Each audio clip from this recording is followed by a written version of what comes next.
All right. Well, welcome. I'm so glad you all made it today. Thank you very much. My name's Cathy Payne, and I'm going to be talking today about my new book, Saving the Guinea Hogs, and also about International Heritage Breeds Week.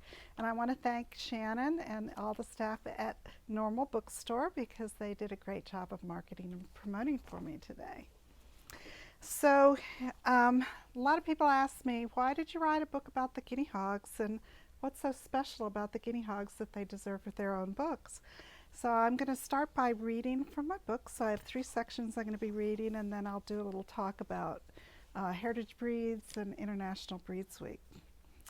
Uh, this is from Chapter 1, Meet the Guinea Hog, in a section called What is a Guinea Hog? In the early spring of 2017, I was raising guinea hogs in northeast Georgia. I had spent a couple years seeking out older guinea hog breeders so I could pick their brains about the history of the hogs. It was getting increasingly difficult to find first person documentation. One morning in March, I was a little late getting out to tend the livestock. I was surprised when the house phone rang, as it was only 8 o'clock. "Good morning, this is Cathy," I answered. The raspy voice of an older Southern gentleman replied, "My phone told me to call you." I didn't recall leaving any messages, but I bit my tongue and listened. "My name is Cohen Archer. Do you have any guinea hogs?" "Yes, I do," I said. "Do you have the big boned or the little boned?" he inquired. "Well, I have a nice mix of both, but I think mostly big boned," I replied. As we made arrangements for a visit, Mr. Archer told me that he was 75 years old and from Washington County, Georgia. He had not seen a guinea hog in a long time. He started to tell me about the hogs his daddy kept. "They gained weight easily," he told me. "My family ran them in the woods. They had their babies in pine sapling pasture." I told Mr. Archer that I was saving stories like his and would be honored to have him visit the hogs as soon as possible. I requested and received permission to tape record his stories to share with others. Before we hung up, I asked Cohen how he had found me. "I told my phone to find guinea hogs in Georgia or South Carolina," he answered, "and your name and phone number showed up on my phone." Siri to the rescue. On the appointed day, Cohen and I walked the pastures so I could show him my beloved breeding sows and boars.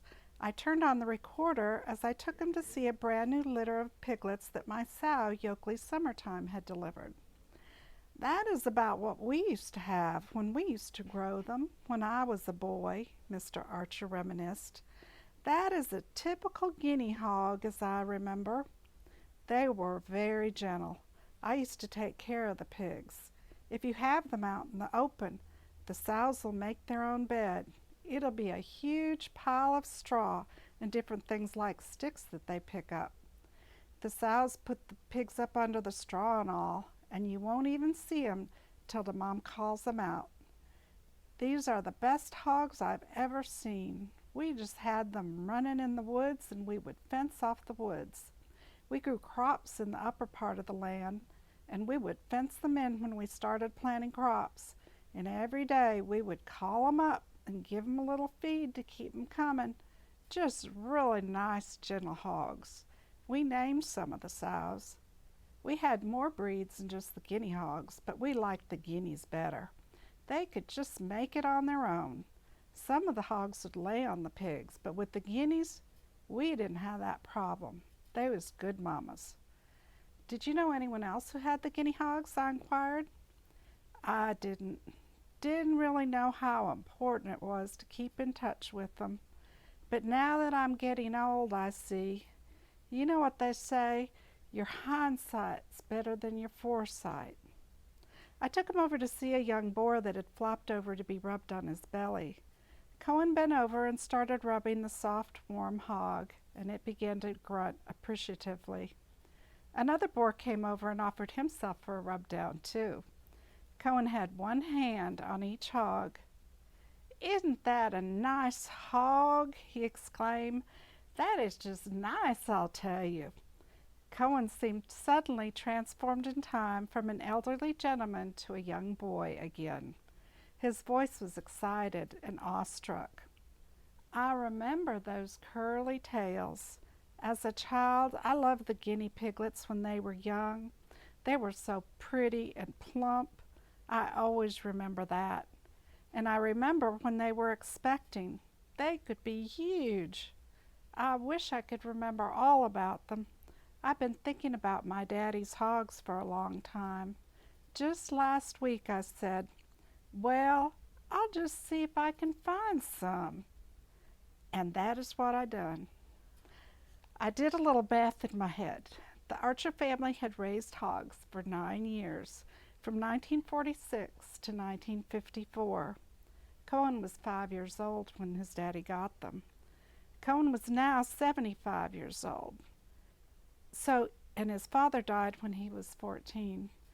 So it's been 62 years since you've seen or touched a guinea hog, I exclaimed. You called me out of the blue because you wanted to see one again, and you didn't even know I was here until you asked your phone to find me. Right. I think at that point we're both choked up. We each wiped back tears. How do you feel reliving that childhood memory? I asked quietly. My throat felt thick. It feels really good, he said with a sigh. Cohen Archer could never forget the guinea hogs, but his children and grandchildren never got to meet one. He hoped to get his son over to a visit and a nephew, but it never happened. By preserving the memories of the elders I've spoken with, I hope to help readers who have never met the hogs to understand their role in American history. For those readers who do breed the hogs, I want you to know and understand the significance of their history and the important role these hogs held as genetic resources. It is my hope that your children, grandchildren, and great-grandchildren have at least the opportunity to meet a guinea hog one day. And the next section is from chapter 11. And there was a group of people that got involved with conservation of the hogs that's revealed in my story. And I have a section about each of us. There are 4 ladies, and this is my section. I raised guinea hogs in Elberton, Georgia from late 2013 to mid-2018. I first heard about the breed in 2013 from one of my heritage rabbit livestock customers. She had just picked up an unregistered trio of hogs and raved about them. I began to do some research, but as I explained in chapter 10, there was just scant information out there to satisfy me. That was when I began to delve deeper. Once I had some basic generic information under my belt, I started to locate guinea hogs in the area. I didn't know much about evaluating the hogs, but in one or more instances neither did the sellers. But I observed the hogs closely, collected data, asked questions, and learned as I went along. My farm, Broad River Pastures, had a total of 11 acres. Only 8 of those were fenced because we kept a portion of our land for the conservation of wildlife, with a riparian buffer on the edge of a creek that fed the Broad River. My husband and I retired there in 2010. After about a year, he started his own service business, and I started the farm business. I raised Gulf Coast native sheep, American blue and white meat rabbits, black silver fox meat rabbits, heritage chicken breeds for eggs, and khaki Campbell ducks for eggs. We specialized in breeding stock, wool fiber, rabbit pelts, meat, eggs, and high-quality herbs including comfrey, tulsi, horseradish, catnip, turmeric, and ginger. I started an internship program to train future farmers. My guinea hog herd was just amazing. I learned so much from observing them, learning their habits, touching them, and talking to them. If you've never snuggled up to a warm, hairy guinea hog, scratched its belly, and patted its rump, you may want to add that to your bucket list. It is truly priceless. My personal favorite pastime is massaging the swollen belly of a favorite sow a day or 2 before she farrows, talking to her gently, then watching her waddle to her wading pool and lay down for a good soak. But I guess even more than that, I love the next morning when I pick up a newborn piglet and hold it up to my cheek. But then there's watching a squirming litter of 8 or more piglets scrambling for the sow's teats, making the most of it while Mama lays down for them until she closes the milk bar. Every moment is special with these hogs. And then from the last chapter, the conclusion of the book, called Keeping Our Momentum, a Call to Action. And the section is involvement. In order to keep the American guinea hog breed part of the American landscape for the next 100 years, it's vital to have new members joining a well-functioning registry. The AGHA has been tracking the guinea hogs for the last 13 years.